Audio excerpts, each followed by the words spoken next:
আসসালামু আলাইকুম স্যার। ওয়ালাইকুম আসসালাম। পুরো এলাকায় আমার ব্যানার ফেস্টুন দিয়ে ভরা, দেখেন না এগুলো? খেয়াল করিনি। ভাই হলো বিশাল জনদরদি, আমরা তো তার দয়াই বেঁচে আছি। ভুল বললেন, আপনি ওনার দয়া বেঁচে নাই, আপনি আল্লাহর দয়া বেঁচে আছেন, আমিও তার দয়ায় বেঁচে আছি। ভালো কাজ থাকলে আমার কাছে আসবেন, আমি পাশে থাকার চেষ্টা করব। আর তেলবাজি করার জন্য আমার কাছে আসবেন না।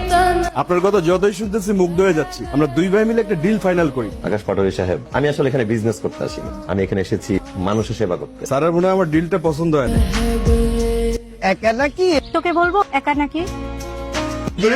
এই বকরিগুলো আমাদের ডিস্টার্ব করতেছে। কান ধরো, তোমরা তিনজন কান ধরো।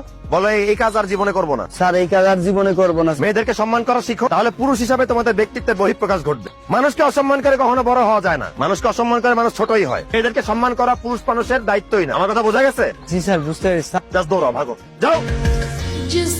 আমি আকাশ পাটোয়ারি এলাকার উদীয়মান নেতা। আপনার সাথে আমার পরিচয় আছে, আমি আপনার নাম জানি, আপনি আমার অফিসে দেখা করতে আসেন। এত কথা শোনার সময় আমার নাই। আপনি যদি এখনই বালু উত্তোলন বন্ধ না করেন, তাহলে কিন্তু আমি অন স্পটে লিগ্যাল অ্যাকশন নিতে বাধ্য হবো। বালি উঠানো বন্ধ কর। আকাশ পাটোয়ারি সাহেব, খুব সাবধান থাকবেন। আপনাকে আমি আনঅফিসিয়ালি লাস্ট ওয়ার্নিং দিচ্ছি, এর পরের বার অফিসিয়াল লেটার পাঠাবো। ভালো থাকবেন। আমার ছোট চাচার কোনো ছেলে নাই, দুইটা মেয়ে।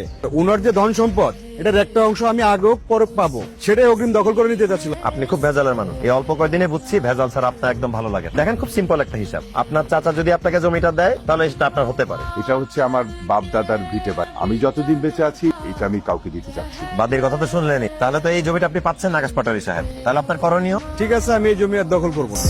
আমি আশা করি আপনি আকাশ পাটোয়ারি সাহেব, আপনার চাচা মিজান পাটোয়ারি সাহেব, আমি মনে করি যে আপনারা দুজন একত্রে বসবাস করলে সেটা উত্তম হয় এবং আপনারা একত্রে বসবাস করবেন। ঠিক আছে, আমার ওই যে কনস্ট্রাকশনে কাজ চলতেছিল, ওগুলো সব বন্ধ করতে বলতেছে। এই চল।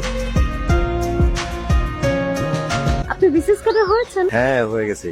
এই খবরটা আসলে তোমাকে পৌঁছানোর জন্য অনেক চেষ্টা করছিলাম, তোমাকে অনেকবার ফোন কল দেওয়ার চেষ্টা করছি, ফোনে সংযোগ পাই নাই। পরে আল্লাহকেই বললাম, আল্লাহ তুমি এই খবরটা তিথিকে পৌঁছায় দিও। আমি অ্যাটলিস্ট তিথির স্বপ্নটা তো পূরণ করতে পারছি। বিসিএস ক্যাডার হয়েছেন, এটা তো তেমন কোনো স্বপ্ন না। এখন আপনাদের মতো অনেক সাবেক বিসিএস ক্যাডাররা আমার হাজবেন্ডের অফিসে জব করে আর আমার হাজবেন্ডকে স্যার বলে সম্বোধন করে।